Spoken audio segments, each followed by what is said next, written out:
Hello, good afternoon. আজকের ব্লগটা শুরু করছি দুপুরের এই চালতা মাখা দিয়ে।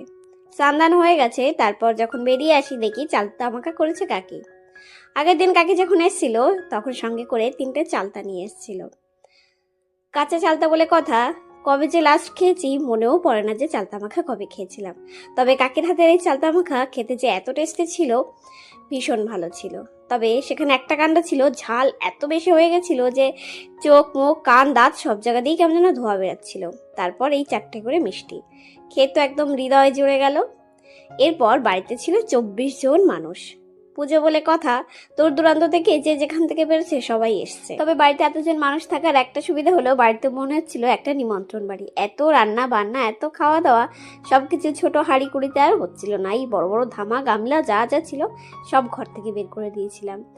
এরকম ভাবে এতজন মানুষ একসঙ্গে থাকলে একটু মজাটা আলাদা রকমই হয়, তাই না? আর দুপুরের খাওয়া দাওয়া তো বাইরে ঘরে সব জায়গা দিয়ে সবাইকে খেতে বসিয়ে দেওয়া হয়েছিল। এই যে ঘরে, এই যে আমার রিয়া ভাই ঠাকুমা সবাই ওরা ঘরে বসেছিল। বাদ বাকি যতজন মানুষ আমরা বাকি ছিলাম সবাই এক একে বাইরে বসে গেছিলাম। টোটাল 4টে টেবিল লাগানো হয়েছিল আমাদের খাওয়া দাওয়া করানোর জন্য। তাহলে তো বুঝতেই পারছো, এক একটা টেবিলে 6জন করে মানুষ বসে। 4টে টেবিলে কতজন মানুষ আমরা একবারে খেয়েছিলাম। আজকে রান্না বান্নায় ছিল 10 রকম আইটেম, ভাজা থেকে বাটা, তরকারি থেকে মাংস, সবকিছুই ছিল। আর এই যে ইনি ছোট কাকা, ইনি আমাদের খাবার পরিবেশন করছিল। সঙ্গে আমি কেন বাদ যাবো, আমিও বসে গেছিলাম খাওয়া দাওয়া করতে। সব থেকে ভালো ছিল আজকে ধনেপাতা বাটা, মানে স্পেশালি আমার খুব ভালো লেগেছিল। আর এটা করেছিল ছোট কাকি। উনি কিন্তু রান্না বান্না খুবই ভালো করে। আগের দিন ধনেপাতা বাটাটা খুবই ভালো করেছিল, আমার তো ভীষণ ভালো লেগেছিল। আর এই যে ওলকপির তরকারি, এটা করেছিল আমার বড় পিসি। আরও অনেক কিছু ছিল। একসঙ্গে খেতে বসে এত মানুষের সঙ্গে গল্পযোগ্য করতে গিয়ে সব কটা ক্লিপ আর নেওয়া হয়নি। দুপুরে খাওয়া দাওয়া সেরে একটুখানি সুপারি মুখী দিয়ে গেছিলাম দিদির কাছে। দিদিকে বলছিলাম তোমাকে একটু ভালো লাগছে না। আর এই যে গাছ, এটা হয়তো একদিন আমার স্মৃতির পাতায় হয়ে থেকে যাবে, কারণ গাছ অনেক বড় হয়ে গেছে। আর এই কথা হয়েছে এই গাছটা এবার কেটে দেওয়া হবে। আমাদের উঠানের উপরেই আম গাছটা অনেক বড়। ভাইকে বলেছিলাম, ভাই বললো কাটতে হবে না, রেখে দাও। কিন্তু গাছটা এত বড় হওয়াতে একটু সমস্যার সৃষ্টি হচ্ছে। আর এইদিকে সন্ধ্যাবেলা ঠাকুমা নিয়ে এসেছিল পাঁপড়। বললো এখন পাঁপড় খা। আমি বললাম না, এখন তো পাঁপড় খাবো না, কারণ পেট একদম ভরা। কখনো কোথাও দিয়ে খালি নেই, যে যেখান থেকে পাচ্ছে মুখে কিছু দিয়ে দিচ্ছে।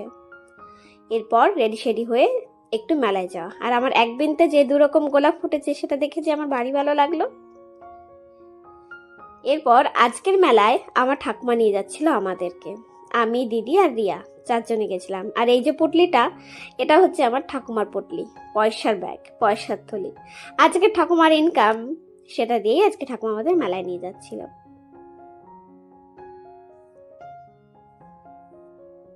কি সুন্দর কিউট, তাই না? দিদি দেখে আমাকে বলছিল, দেখ বর্ষা কত সুন্দর লাগছে। আজকে কিন্তু ঠাকুমা আমাদের মেলায় নিয়ে ফুচকা খাবে বলেছে।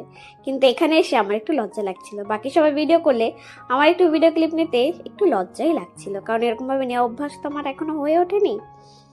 সেরকম সুযোগ সুবিধা হলে বা এরকম ভাবে তৈরি হতে পারলে নিশ্চয়ই সবার সামনে গিয়ে পরে নেব, এখন তো আর হচ্ছে না। আর এই যে চলে এসেছি ফুচকার দোকানে। আজকে ঠাকুমা আমাদের খাওয়াচ্ছে ফুচকা। ঠাকুমা আমাদের ফুচকা খাওয়াতে নিয়ে আসলেও ঠাকুমা তো আর খাবে না। ঠাকুমা অ্যাকচুয়ালি এরকম ভাবে ফুচকা খায় না। উনি ফুচকা খায় শুধু ফুচকা, যদি ইচ্ছা হয় একটুখানি আলু নেয়, কিন্তু তাছাড়া আর কিছুই খায় না। তবে ফুচকাগুলো খেতে ছিল বেশ।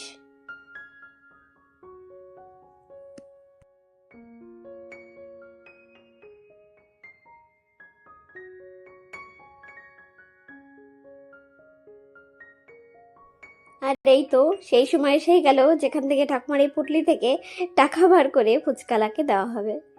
দিদির হাতে আমি টাকার ব্যাগটা দিয়ে দিয়েছিলাম। দিদি টাকার ব্যাগ তো নয়, একটা প্লাস্টিকের ভেতরে ঠাকুমা নিয়ে এসেছিল টাকা।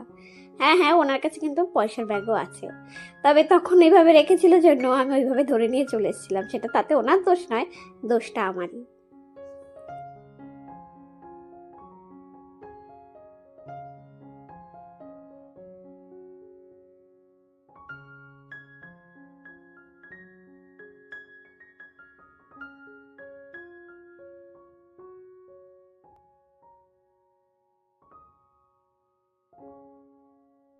ফুচকা খেয়ে এদিক ওদিক ঘুরে এদিকে এসে পনির চিকেন একটা রোল নিয়েছিলাম।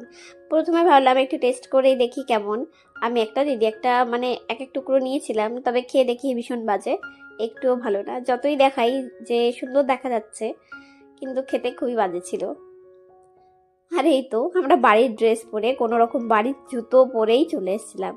এরপর লাস্টে নিয়ে নিলাম একটা ভুট্টা। এই পোড়া ভুট্টা খেতে কিন্তু ভীষণ ভালো লাগে, আমার তো ভালোই লাগে। একটাই নিয়েছিলাম আমাদের তিনজনার, তাতেই হয়ে গেছিল।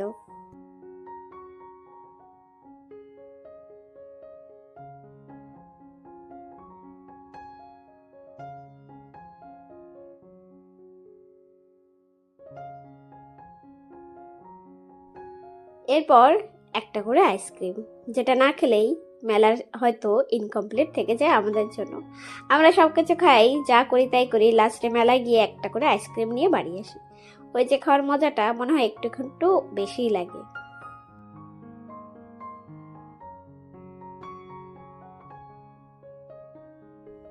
এরপর এই যে সে আমার মন্দির, সে যে আলোর সে যে ভারী সুন্দর দেখা যাচ্ছে, ভাবলাম একটু ক্যাপচার করে নিই।